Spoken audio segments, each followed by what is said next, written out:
말씀은 사도행전 14장 1절에서 7절까지의 말씀입니다. 사도행전 14장 1절에서 7절까지의 말씀입니다.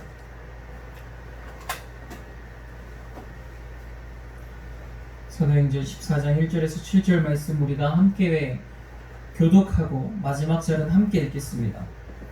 이에 이고니온에서 두 사도가 함께 유대인의 회당에 들어가 말하니 유대와 헬라의 허다한 무리가 믿더라. 그러나 순종하지 아니하는 유대인들이 이방인들의 마음을 선동하여 형제들에게 압박을 품게 하거늘 두 사도가 오래 있어 주를 힘입어 담대히 말하니 주께서 그들의 손으로 표적과 기사를 행하게 하려 주사 자기 은혜의 말씀을 증언하시니 그 시에 무리가 나뉘어 유대인을 따르는 자도 있고 두 사도를 따르는 자도 있는지라. 이방인과 유대인과 그 관리들이 두 사도를 모욕하며 돌로 치려고 달려드니 그들이 알고 도망하여 루가누리아의 두 성 루스드라와 더베와 그 불방으로 가서 함께 읽습니다.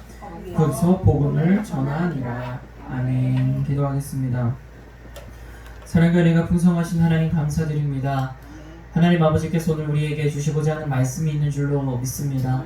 하나님이 오늘 우리에게 말씀 주실 텐데 아버지 그 말씀을 하나님 말씀으로 들으면서 우리의 삶이 변화받을 수 있고 또 삶 속에 하나님의 살아계심을 느낄 수 있는 그런 살아있는 말씀이 우리의 귀에 들려지게 하여 주시옵소서. 주님께서 함께 하여 주시고 아버지 말씀을 전하는 자와 함께 동행하여 주시사 주의 말씀 생각나게 하시고 또한 듣는 이들로 하여금 하나님 함께 귀를 열어주시사 하나님의 말씀 들을 때마다 깨달아지고 아멘 아멘 하며 순종케 하여 주시옵소서. 주님께서 함께 하여 주실 것 믿사오며 살아계신 예수 그리스도의 이름으로 기도드렸습니다.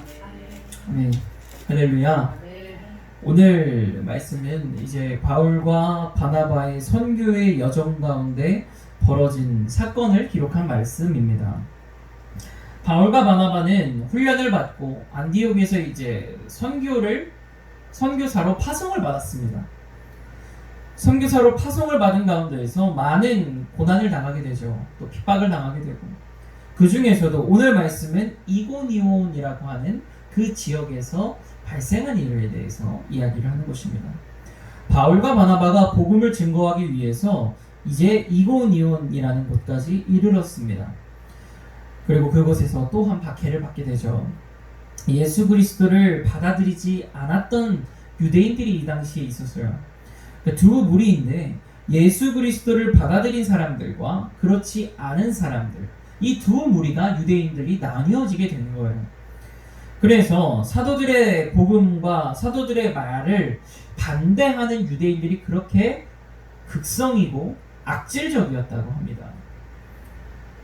바울과 바나바 사이에 그 복음을 전할 때에 이 두 사람이 복음을 전하는데 오늘 말씀에서도 보통 누구를 대상으로 복음을 전하냐면 이방인들을 대상으로 복음을 전해요.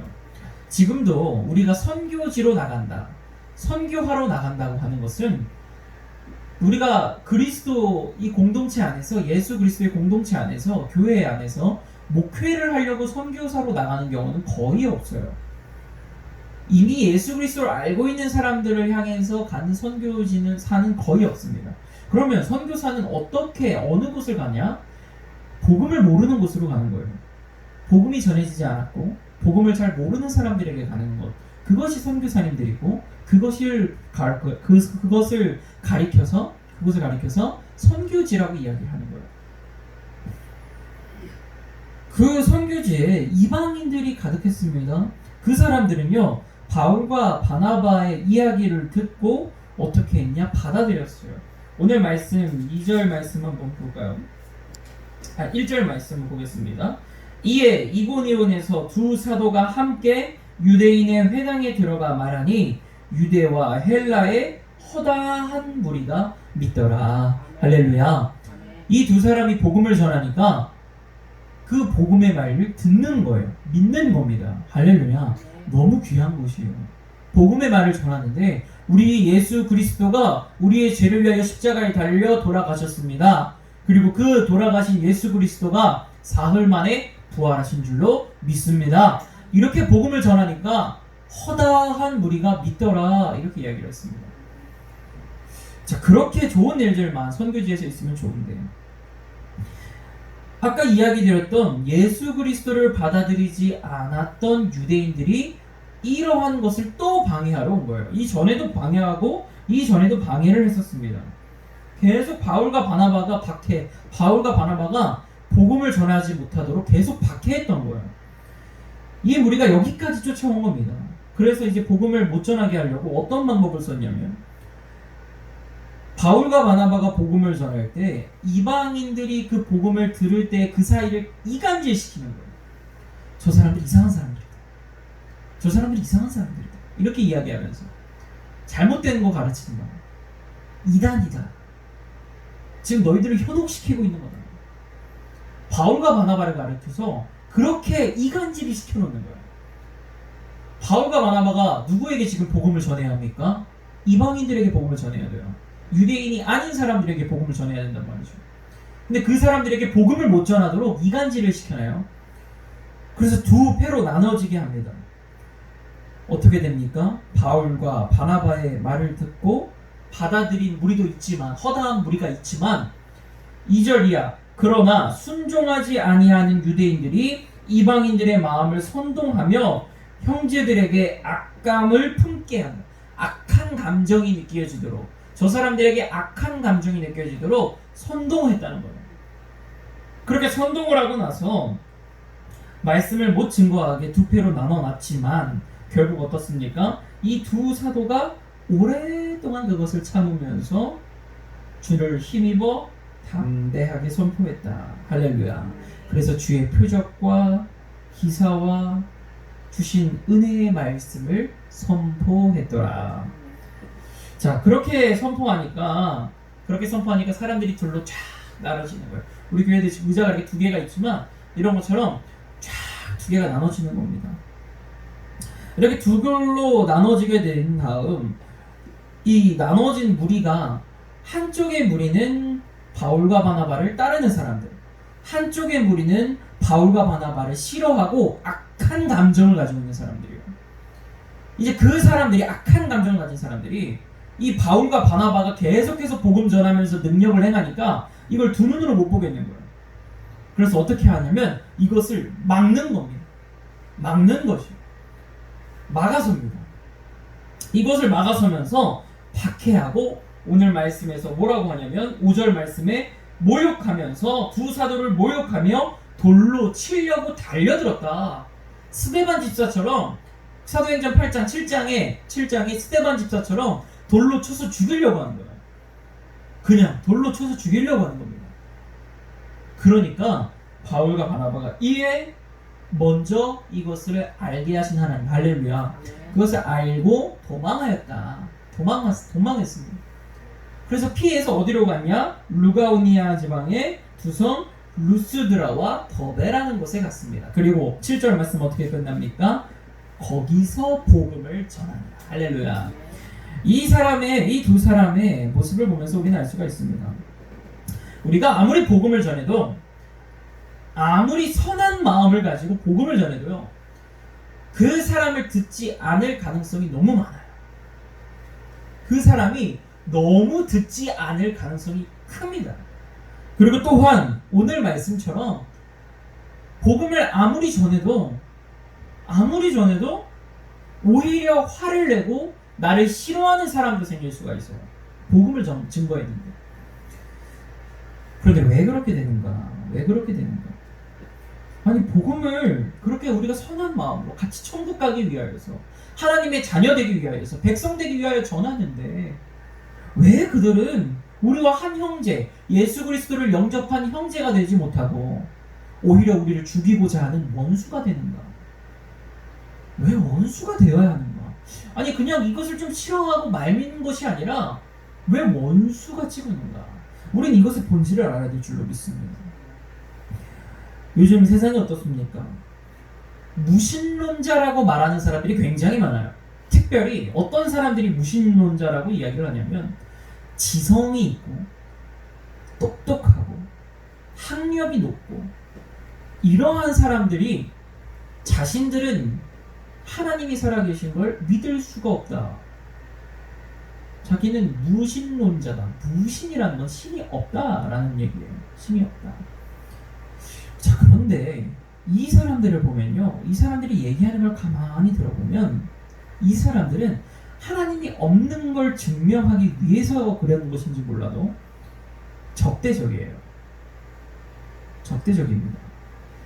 이 사람들이 얘기하는 거는, 아니 예수 그리스도를 따라야 된다.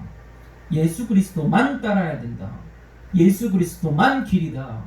예수 그리스도만 진리다. 이게 자신들이 듣기가 싫은 말인 거예요. 이게 듣기가 싫은 거예요. 이게 비이성적인 거예요. 이게 너무 편협한 겁니다. 그 사람들이 보기에, 무신론자라고 이야기하는 사람들이 듣기에 예수 그리스도만이 진리다라는 이야기가 굉장히 편협한 사고로 들리는 거예요. 굉장히 일종의 편견을 가진, 너무나 그 고립되어 있고 작은 생각으로 하는 생각이다. 이 사람들 보기에 이렇다는 거예요. 그래서 수많은 막 증거들을 내뱉습니다. 이 사람들은요, 기독교에 처음에는 아무런 감정이 없는 것 같이 얘기해요. 그렇지만 그 안을 가만히 보면 악한 감정이 일어납니다. 악한 감정이 일어나요. 그들이요, 왜 그런가? 예수 그리스도의 가르침을 무시하면 안 되기 때문에 그래요. 예수 그리스도의 가르침을 받아들이자니까 자신들의 삶이 너무 동떨어져 있거든요. 그리고 자신들이 그동안 해온 일이 있습니다.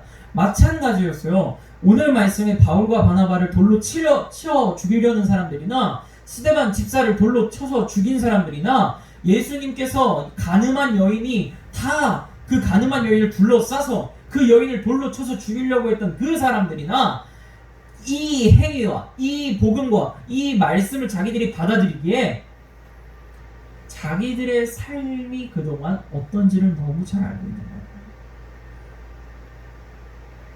자신들의 삶이 예수 그리스도의 가르침과 떨어져 있거든요.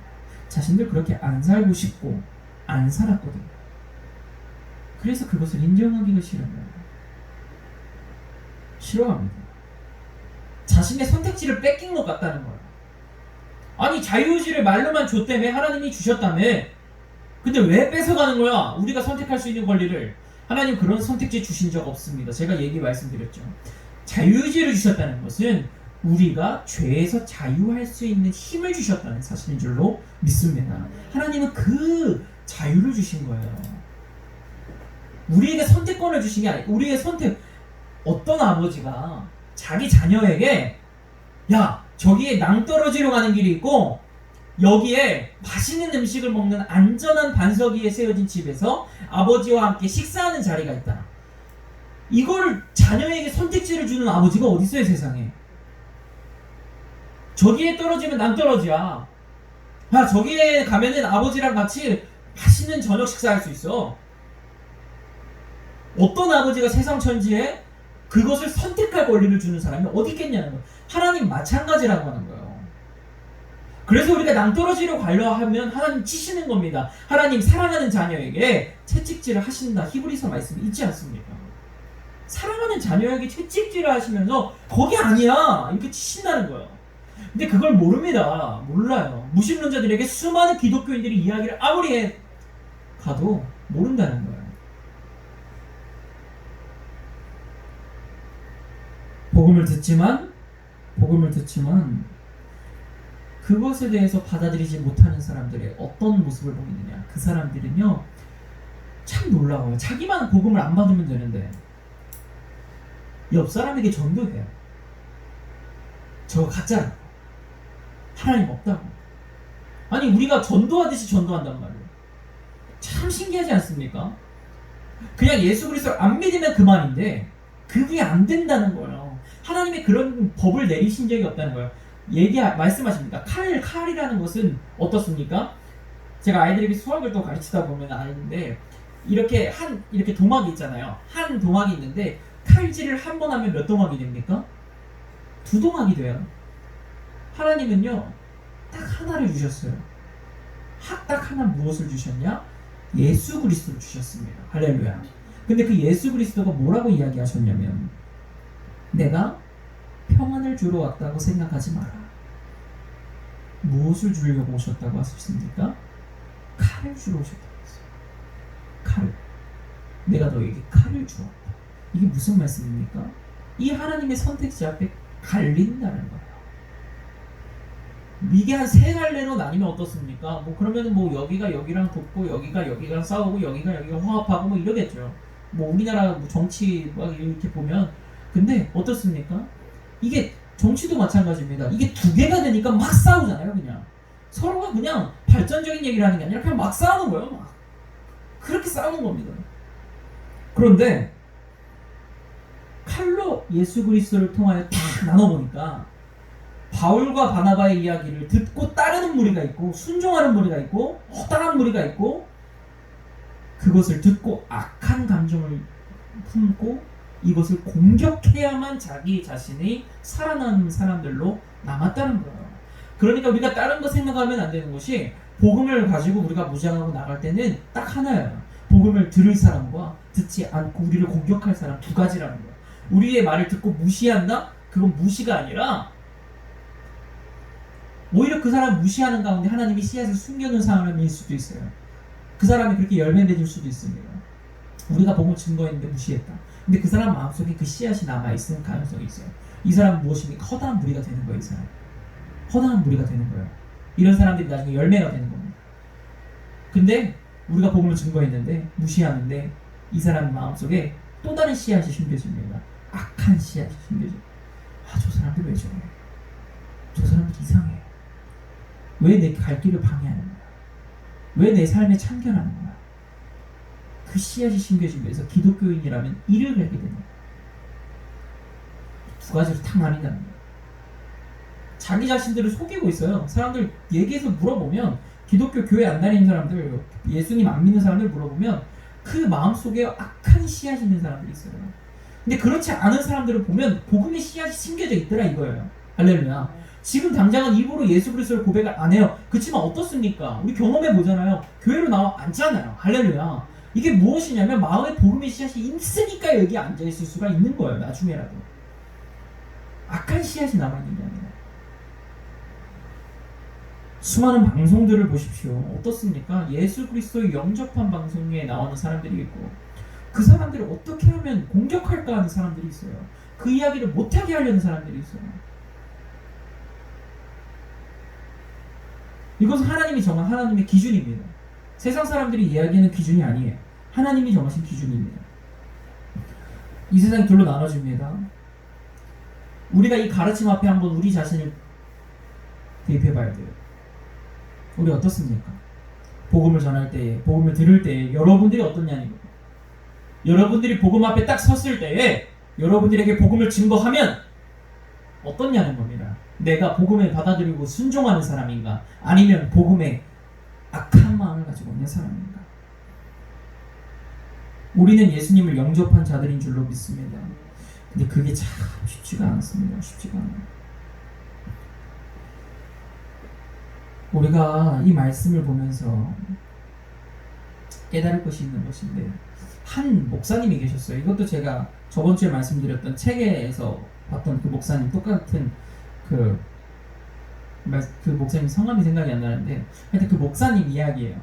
그 목사님이 결국 집회를 성령을 모르고 치유의 은사는 사도들에게서 끝났다라고 생각하는 그 목사님이요. 이제 치유 은사 집회, 신유의 집회, 신유 은사를 가지고 집회를 부흥회를 하시는 목사님을 초청한 거예요. 그렇게 가지고 막 하는데 자기가 한 번도 변화시키지 못한 사람이 있었어요.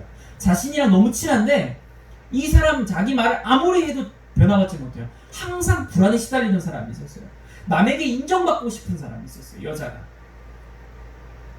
이 사람은 결혼을 못했어요. 그런데 이 사람은 남에게 인정받고 싶은 거야. 결혼을 했는데 남편만 자신을 사랑한다고 생각하고 이 세상의 모든 사람이 자신을 사랑해주지 않는다고 생각한 사람이에요. 이 사람의 근원적인 문제가 뭡니까? 하나님이 이 사람을 사랑하고 있다는 걸 믿지를 못하는 거예요. 굉장히 똑똑한 사람이었대요. 그래서 원래 이 목사님과 대화가 잘 통하는 거예요. 이성적이어서. 성경을 굉장히 잘 가르쳤대요. 그런 사람이었는데 이 신유의 부흥의 집회를 하니까 이 사람이 먼저 그 부흥 강사에게 머리를 대고 안수를 받기 전에 목사님에게 찾아왔다는 거예요. 그 목사님 저 기도해 주세요. 그랬더니 그래서 목사님 기도해 줬대요. 똑같았대요. 똑같았다는 거예요. 이 자매가 갖고 있는 것, 그 마음이 치유되기를 뭐 소망합니다 이런 게 아니라 뭐 이렇게 해서 하나님의 자비가 있기를 소망합니다 뭐 이렇게 기도를 했겠죠. 근데 그런 걸 치유를 안 믿으니까, 이게 치유될 거라고 안 믿으니까 목사님 자신이. 근데 이 사람이 부흥 강사님이 이제 자 우리 앞에 나가서 기도 받으실 분들 기도하십시다 딱 이렇게 얘기를 하니까 그 교회가 그 목사님, 이성적인 목사님 밑에 있던 사람들이 얼마나 이런 걸 잘 안 받아들였겠어요. 처음 해보는 거예요. 이런 신유 집회를 처음 해보는 거예요. 근데 수많은 사람들이 다 그 목사님한테 나왔다는 거예요. 그 4번의 집회가 마지막 날 그날. 그 이성적인 가르침을 항상 했던 목사님 밑에 있던 사람들이 한 300여 명의 사람들인데 그 중에서 3분의 1 이상이 앞으로 나왔다는 거예요. 울면서 무릎 꿇고 기도했다는 거예요. 자기한테 기도 좀 해달라고, 자기 병도 고쳐달라고, 치유해달라고. 근데 그 자매가 거기 갔다는 거예요. 그 집사님 거기 갔다는 거예요. 그 앞에 가서 다 무릎 꿇고 있는데 그 부흥 강사님이 얘기해 주는 거죠. 하나님께서 이 사람을 치유하기를 소망하시고 원하십니다. 할렐루야. 그렇게 이야기를 하시면서 하나님은 당신을 사랑하십니다. 이렇게 하고 기도를 해주는 거 손을 얹고. 그때 갑자기 이 사람 눈물이 펑펑 쏟으면서 거의 정신을 잃어버리더라고요. 그럼 거의 쓰러졌다는 거예요. 그냥. 그 제가 책을 보는데 이런 얘기들이 쫙 계속 있어요. 계속. 저도요 이걸 보면서 어떤 생각이 들었냐면 이것이 무엇입니까? 이것이 복음인 줄로 믿습니다. 복음이에요. 예수 그리스도의 능력을 힘입어서 능력을 행했기 때문에. 결국 능력을 행했다는 건 무엇입니까? 예수 그리스도를 믿기 위해서 능력을 행하는 거잖아요. 할렐루야. 이 사람을 치유하기 위해서 능력을 행하는 게 아니라 이 사람의 치유로 하여금 복음을 증거하는 게 목적이라는 거예요. 그럼 하나님이 그 능력을 주시고 신유를 주시고 치유를 주시는 이유는 그 사람을 통하여서, 그 상황을 통하여서 복음이 증거되기를 소망하신다는 거예요. 하나님께서. 제가 그 책을 딱 보는데 제 마음속에 이미 벽이 있는 거예요. 에이 이거 가짜 아니야? 이거 다 짜고 치는 거 아니야? 근데 그 목사님이 똑같이 생각했다는 거예요. 이거 다 짜고 치는 거 아니야? 근데 짜고 쳤다기에 자신의 바라보는 저 사람이 자기한테 거짓말할 사람이 아니거든요. 언제 봤다고 저 사람을. 근데 그게 한두 사건이면 모르겠는데 계속 그런 일들이 벌어졌어요. 근데 그 자매를 기도해 주는데 부흥 강사가 이곳에 마귀가 있다는 거야. 마귀의 영이 있다는 거야. 이 사람이 마음속에 신유화 받고 치유를 받고 하는데 방해하는 마귀의 세력이 있다는 거야. 그리고 이 사람의 마음을 불안하게 하는데, 하나님을 못 믿게 하는데, 하나님의 기적을 못 체험하게 하는데, 하나님을 의지하지 못하게 하는 것, 하나님의 의지하지 못하고 하나님이 함께 사랑하신다는 것, 하나님이 이 사람을 너무 사랑하신다는 것을 깨닫지 못하게 막는 마귀가 있다는 것. 그 마귀를 예수 그리스도 이름으로 물러가게 하여 주시옵소서. 이렇게 다 기도를 하는데 이건 이 목사님 느낀 거야. 그 순간 진짜 마귀가 있구나. 오늘 말씀에 나오는 사람들처럼 복음을 듣고 그것에 따르는 사람들도 있지만 따르지 아니하는 사람들도 있는데, 그 사람들이 어떻습니까? 따르지 아니하는 사람들에 대해서 예수님 얘기하셨어요. 씨 뿌리는 자의 비유를 얘기하셨습니다. 그냥 길가에 뿌려지는 사람, 뿌렸는데 알고 보니 돌 받친 사람, 가시 받친 사람, 그런 사람들이 있어요. 막힌다는 거예요. 막혀버린다는 겁니다. 아니 그렇게 막혀버리는 사람들 어떻습니까? 마귀가 지금 그것을 행하지 못하게 막고 있다. 복음이 들어가지 못하게. 제가요 그것을 보면서 깨달은 게 있어요. 내가 너무 믿음이 없었다 생각했습니다. 사실요 저는요 어떻게 기도했었냐면, 이것이 이렇게 방송에 나가도 되는지 모르겠어요. 제가 오른손에는 불의 능력을 달라고 그랬어요. 하나님한테. 이게 그래도 한 3년 전 얘기입니다. 제가 부흥회 때 이제 기도를 하는데 은사를 받아야 된다는 걸 보고 제가 기도를 받으면서 오른손에는 불의 능력을 달라고 그랬어요. 성령의 불의 능력을. 그래서 이 손으로 얹으면 성령을 받게 달라고. 이 손으로 얹으면서 하나님이 임하는 그 능력이, 놀라운 역사가 이 오른손으로 임하여서 마귀와 대적할 힘을 달라고 기도했어요. 그리고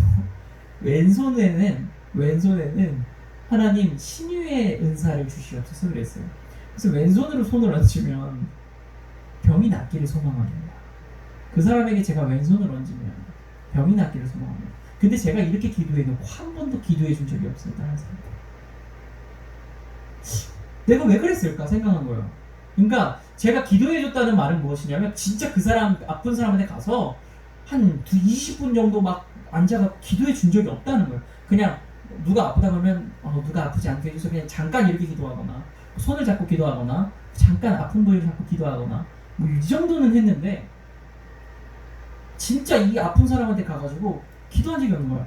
딱 한 번 생각이 확 후벼파면서 드는 것이, 이 아동부의 아이, 제가 전에 사역하던 교회에서 아동부의 아이가 이 킥볼을 타다가 쫙 넘어졌어요. 아스팔트에서. 여기가 쫙 찢어진 거예요. 얼굴이. 여자아이인데. 그래갖고 제가 너무 놀라가지고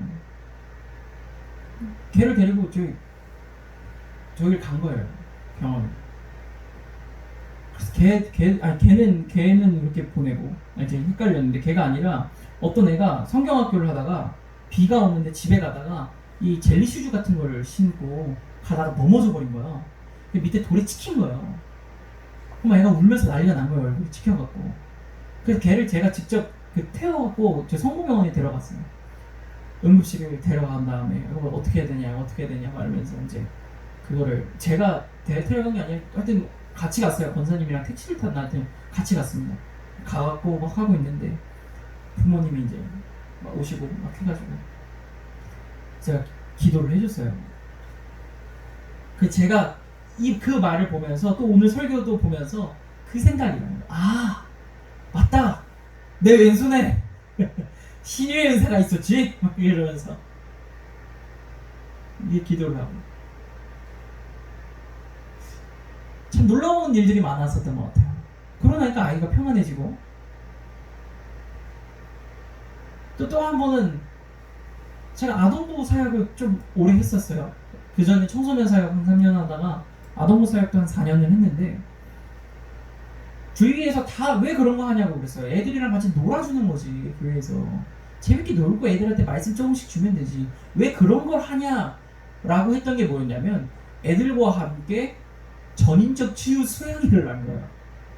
아이들의 마음의 쓴뿌리를 치유하기 위해서. 그래서 제가 너희들 중에서 기도 분위기를 다 잡아놨어요. 그러니까 뭐 그걸 한다고 하니까 한 4시간씩 기도할 애들이 어디 있어요. 근데 있더라고요. 애들이 왜 왔냐, 그래서 어떻게 너네 기도하는데 왔냐 그러니까 와서 레크레이션 할 줄 알았대요.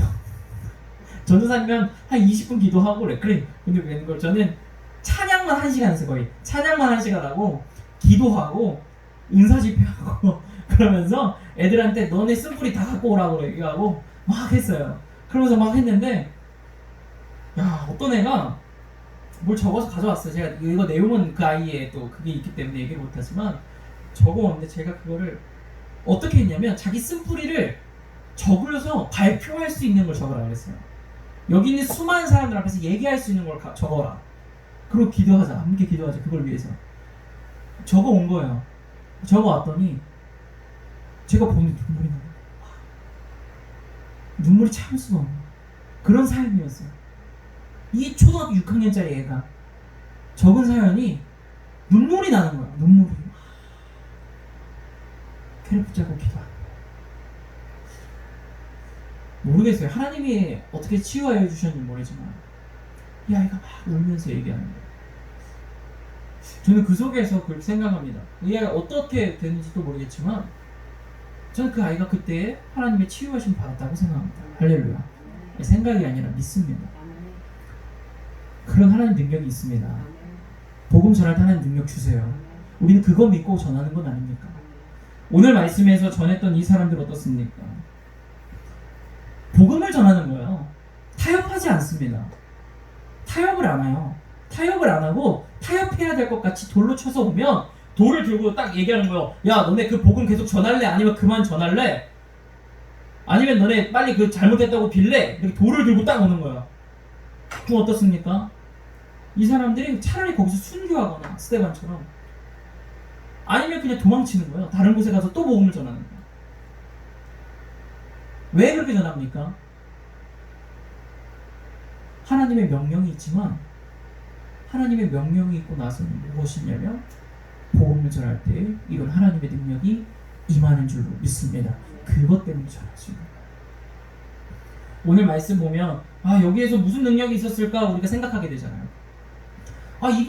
이고니온이라는데 뭐야? 나중에 계시록에 나오는 뭐 7교회에도 들어가 있지도 않고, 성경 말씀에 무슨 고린도전서 또 뭐가 있습니까? 뭐 빌립보서, 갈라디아서 이런 것처럼 유명한 교회가 돼가지고 무슨 바울이 편지를 써준 것도 아니고.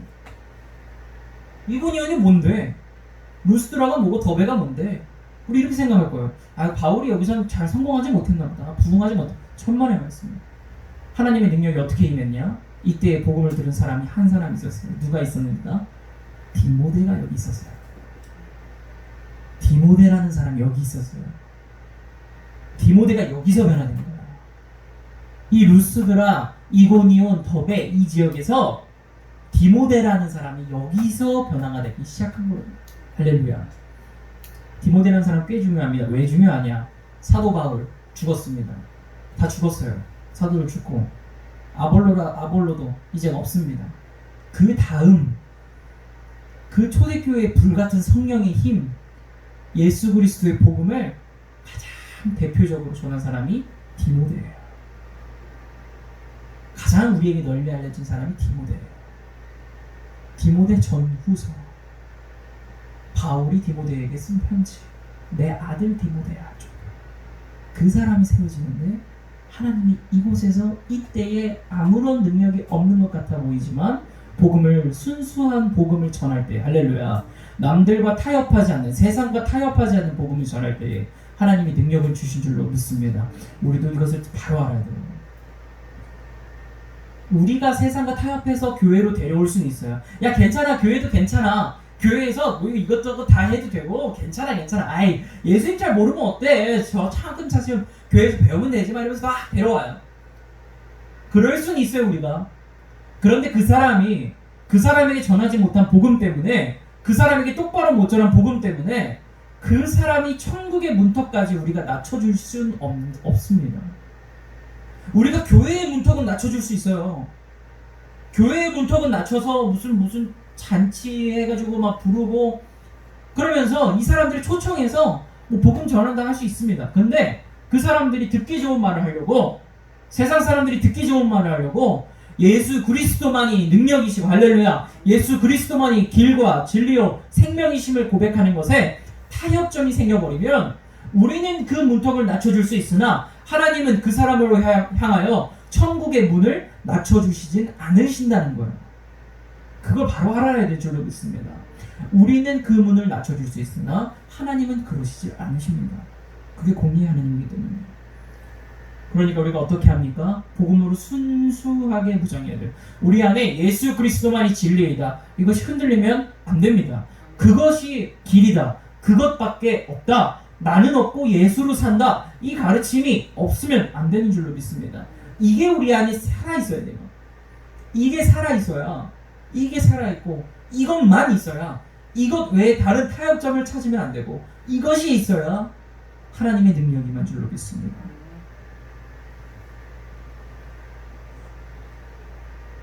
그때에 어떻습니까? 너무 감사합니다.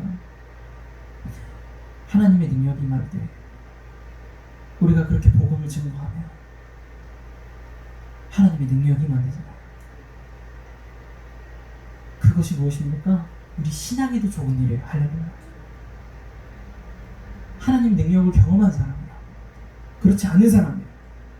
어떻겠습니까? 그 다음부터 그냥 뭐가 돼도 하나님 도와주시옵소서 하면서 예수 그리스도의 이름으로 촥 나가면, 그리고 나서 이를 해결받는 사람은 그 능력이, 그 믿음이, 그 신앙생활이 다를 수밖에 없다는 사실인 줄로 믿습니다. 바울은요, 자신이 이방인같이 때로는 헬라인이나 유대인이나 야만인이나 자기가 다 그렇게 될 수 있다고 했어요. 주의 복음을 위해서. 제가 이런 얘기를 하면 꼭 반대하는 사람들이 이런 얘기를 해요. 야, 바울도 헬라인이나 유대인이나 다 맞춰줬잖아. 천만의 말씀이에요. 바울이 그들에게 언제 예수 그리스도의 가르침을 곡해했겠습니까? 언제 왜곡해서 전했겠어요? 아니에요. 그 사람들에게 예수님의 가르침을 잘못 전한 적이 없어요. 바울은 그 사람들과의 삶에 그 사람들 속에 들어간 것뿐이지 그 사람들에게 전하는 복음에는 흔들림이 없었다는 거예요. 바울이 이러한 모습을요, 바울이 이러한 모습을 잘못 해석해서 나중에 성경 말씀을 한번 잘 보십시오. 신약의 말씀들을 바울이 쓴 편지들 보면, 야, 니들이 좀 뭔가 잘못 알고 있는 것 같은데 복음은 예수님 외에는 복음이 없다. 왜 이상한 걸 가지고 복음이라고 얘기하느냐? 너희 안에 거짓 복음이 있다. 이게 성경에 기록되어 있어요. 너희 안에 참 복음이 아니라 거짓 복음을 증언하는 이가 있다. 난 그렇게 얘기한 적이 없다. 근데 바울의 삶의 그런 것을 보면서 그렇게 해석을 해버리는 거야. 마찬가지로 지금 시대에서도 이런 복음의 말씀을 복음만 전해야 됩니다. 예수님만 전해야 됩니다. 예수님만 능력입니다. 예수님만이 길이요 진리요 생명이시고 하나님께로 나아갈 유일한 중보자이십니다. 이렇게 얘기를 할 때에 이것에 대해서 잘못 해석해요. 그 사이를 가로막는 악한 감정을 가지고 이간질하는 그러한 사람이 우리가 되면 안 되지 않겠습니까? 그래서 우리는 이것을 바탕으로 참된 복음을 한번 생각해 봐야 될 줄로 믿습니다. 예수 밖에는 없습니다. 확실하게 우리 따라해 볼까요? 예수님 밖에는 없다. 예수님 밖에는 없다. 예수 그리스도가 우리의 참 하나님 되신다. 따라해 볼까요? 예수 그리스도가 우리의 참 하나님 되신다. 네, 우리가 그것을 믿어야 될 줄로 믿습니다. 우리 안에 흔들리면 안 되는 것이에요. 그래서 눈앞에 결과랑 눈앞에 맺어지는 열매 때문에 우리가 전전긍긍하면서 우리가 좀 복음을 좀 이렇게 잘 듣기 좋게 이렇게 얘기해야겠다. 좀 이렇게 해야겠다. 참만 그렇게 하면 능력이 없어요. 하나님이야 능력이 임하시지 않아요. 애들이나 어른이랑 똑같습니다. 애들 경험해 왔잖아요. 저는요 설교를요 애들한테 40분씩 했어요. 아동부 예배 때. 애들이 처음에 안 들을 것 같잖아요. 우리 그러면 애들 다 잘 것 같잖아요. 자는 아이도 있어요. 근데 듣는 아이들이 더 많아요. 훨씬 많습니다. 그걸 듣고 마음에 뜨거움이 생기는 아이들이 있고, 그걸 듣고 마음이 찔리는 아이들이 있어요. 그걸 질문하는 아이들도 있습니다. 복음은 그것이에요. 저에게 능력이 있는 것이 아니라 복음에는 하나님의 의가 나타나서 믿음으로 의롭게, 믿음으로 믿음에 이르게 한다. 복음에는 하나님의 의가 나타나서 믿음으로 믿음에 이르게 하는 로마서 1장 말씀. 우리가 이것을 바로 알고 복음으로 무장해서 전도하시는 저와 모든 성도님들 되시기를 바랍니다. 마지막으로 제가 얘기했습니다. 전도는 저가 하나님 우리 교회에 부흥의 비전을 주셨어요. 제가 뭘 한다고 다 돌아